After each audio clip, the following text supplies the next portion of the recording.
সুপ্পুর একটা সাক্ষাৎকার ছাপা হয়েছে এক কালের কণ্ঠে না বালের কণ্ঠে। ওখানে সুপ্পু মেলা কাউ কাউ করিছে, কান্নাকাটি করিছে, কয়টা ইন্টারেস্টিং কথা কইছে, আমি সেইখান থেকে পড়ে শোনাই। আমি নির্দ্বিধায় বলতে পারি ওই কঠিন সময়েও বিএনপির শীর্ষ নেতৃত্ব আমার পাশে ছিলেন। তারা তখনও সংবিধানের ধারাবাহিকতা অক্ষুণ্ণ রাখার বিষয়টি আমার কাছে স্পষ্ট ভাষায় ব্যক্ত করেছেন। বিশেষ করে বিএনপির চেয়ারম্যান তারেক রহমানকে ঘিরে আমার মনের মধ্যে অনেক কৌতূহল জমা ছিল, কিন্তু আমি পর্যায়ক্রমে বুঝতে পারলাম তিনি খুবই আন্তরিকতাপূর্ণ মানুষ। হি ওয়াজ সো কর্ডিয়াল। আমার দুঃসময়ে বিএনপির সহযোগিতা শতভাগ ছিল।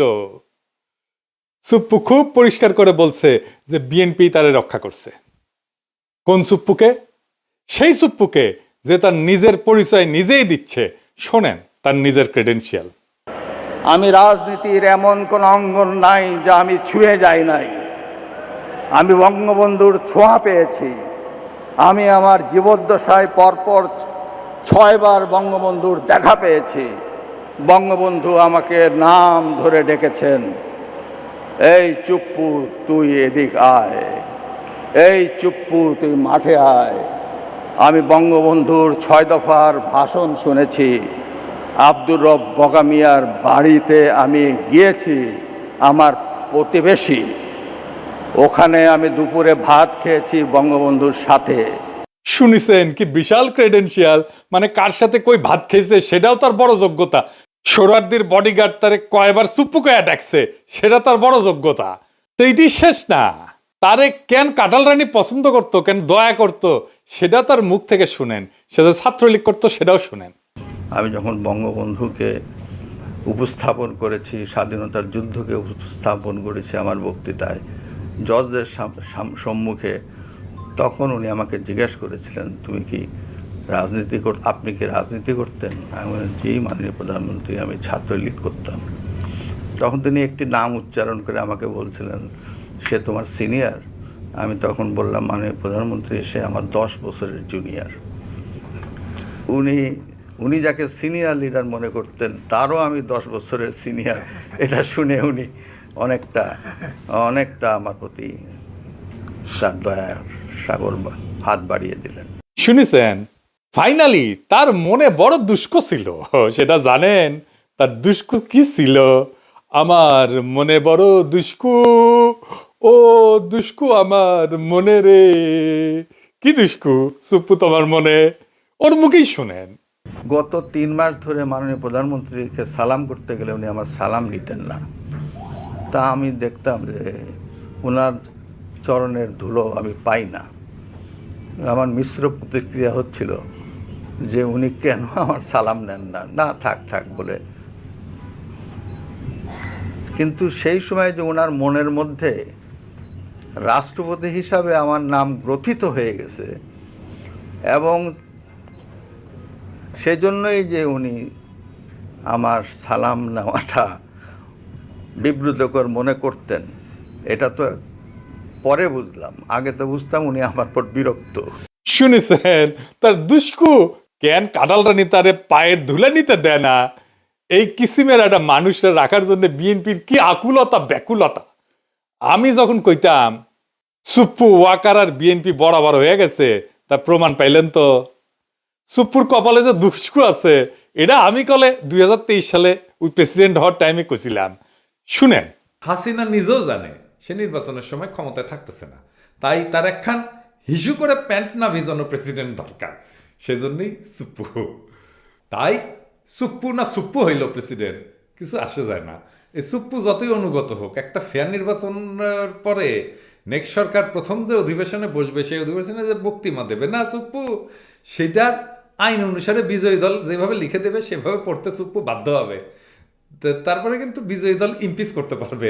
সুপ্পুরে ইমপিচ করার মতো মেলা জিনিস আছে কিন্তু বিরোধী দলের হাতে। সুপ্পুর কপালে আগের দুঃখ আছে, হাসিনা বুঝবে, আয়রে কি শখ কইরা আমি বানাইছিলাম প্রেসিডেন্ট, সে এখন আমার গালি দিতেছে সংসদে দাঁড়ায়। তা আজ দেখলাম খুব হাসতেছে সুপ্পু। হ্যাঁ, আইসা নাও, পরে কান্দিবা, যত হাসি তত কান্না, কইয়া গেছে রামসন্না। শুনিছেন, ঠিকই গুনে 3 বছর আগে কইছিলাম কলে মিলিল। এবার এখন দেখা যাক বিএনপি কি ড্রাফট করে দেয় তার বক্তৃতার। খেয়াল রাখেন বিএনপি কলে কর চেষ্টা করবে বক্তি বা ড্রাফট সুপ্পু নিজে করিছে, আমরা কিছু কই নাই। নিজে ড্রাফট করে না, আইন অনুসারে প্রেসিডেন্ট।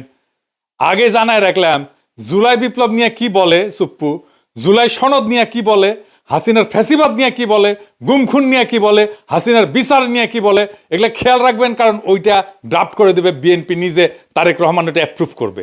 এটা মাথায় রাখেন সুপ্পু কি বলে সেটাই বিএনপির কথা। সুপ্পু এটা চোর, ঘুষখোর, অর্থ পাচারকারী, দাগী অপরাধী এবং মিথ্যাবাদী। জেনে বুঝে বলতেছি, ওই তো দুবাইয়ের রেসিডেন্ট, জানেন না? ও দুবাইয়ের রেসিডেন্ট কলে ওই বিচারক হিসেবে প্রথম কর্মজীবনে ছিল চরম ঘুষখোর এবং দুর্নীতিগ্রস্ত এক অমানুষ, টাকার বিনিময়ে রায় বিক্রি করত। তার দ্বিতীয় কর্মকর্তা হচ্ছে দুদকে যোগ দেওয়ার পরে দুর্নীতির মামলা এবং অভিযোগ ফয়সলা করত অর্থের বিনিময়ে, টাকা পয়সার বিনিময়ে। এ প্রসঙ্গে আবার পরে আসবো। আর তৃতীয় কর্মস্থল হচ্ছে এস আলমের দখলকৃত ইসলামী ব্যাংকের ভাইস চেয়ারম্যান ছিল। দেশের ব্যাংকিং সেক্টরে লুটপাটের শীর্ষ সহযোগী ছিল সে। খুনি হাসিনার ফ্যাসিস্ট দুঃশাসনের এই নরাধমের চতুর্থ অপরাধ কর্মের জায়গা হয়ে উঠছিল দেশের রাষ্ট্রপতির শাসন। তো এই যে মিথ্যাবাদী, এটা চরম মিথ্যাবাদী, এটা দেখাই দেবো। আচ্ছা দেখাই দিয়ে, এই যে সাক্ষাৎকার দিচ্ছে না, এটা কি কইছে দেখেন। এই যে দেশের বিভিন্ন জাতীয় গুরুত্বপূর্ণ দিবসগুলোতে রাষ্ট্রীয় ক্রোড়পত্র প্রকাশিত হয়, সেখানে রাষ্ট্রপতির ছবি ও বাণী দেওয়া বন্ধ করে দেয় অন্তর্বর্তী সরকার। ক্রোড়পত্র ঠিকই প্রকাশিত হয়, তাতে আমার বাণী দেয় না। আপনারা খোঁজ নিয়ে দেখেন গত 1.5 বছরে আমার কোনো বাণী গেছে কি না। আচ্ছা আপনারাই দেখেন, আপনারা দেখেন কত বড় মিথ্যাবাদী। গত বছর স্বাধীনতা দিবসে ওর বাণী দেখেছেন, এই যে বিজয় দিবস ক্রোড়পত্র ওর বাণী দেখেছেন। 5ই আগস্ট জুলাই অভ্যুত্থান দিবসেও তার বাণী ছাপা হয়েছে দেখেছেন। কেমন ডাহা মিথ্যা কথা বলে দেখেছেন। আচ্ছা এডিটর সাহেব, আমি কি সুপ্পুরে গালি দিতে পারবো? পারবো না কেন? রোজা রমজানের দিন তাই। ও আচ্ছা ঠিক আছে, আপনার কথা মেনে নিলাম, সুপ্পুরে গালি দিলাম না। এবার আসেন, কাটারানি আমগের দেশে প্রেসিডেন্ট বানিয়েছিল কোন কিসিমের মালকে, আর বিএনপি যার প্রেমে দেওয়ানা সে কেমন মাল সেটা আমরা দেখি। সুপ্পু 71 সালে মুজিব বাহিনীতে জয়েন দেয়, ওই তারপরে ইন্ডিয়ার দেরাদুনে ট্রেনিং করে। এই ট্রেনিং এর বন্দোবস্ত করে কে জানেন? ভারতীয় গোয়েন্দা বাহিনী রয়ের জেনারেল উবান, সে ছিল ট্রেনার। মুজিব বাহিনীর উদ্দেশ্য ছিল স্বাধীনতা যুদ্ধকালে বাংলাদেশে যে বিপ্লবী যুব সমাজের উত্থান হয়েছে তারে খতম করা, মানে বামপন্থীদের খতম করা।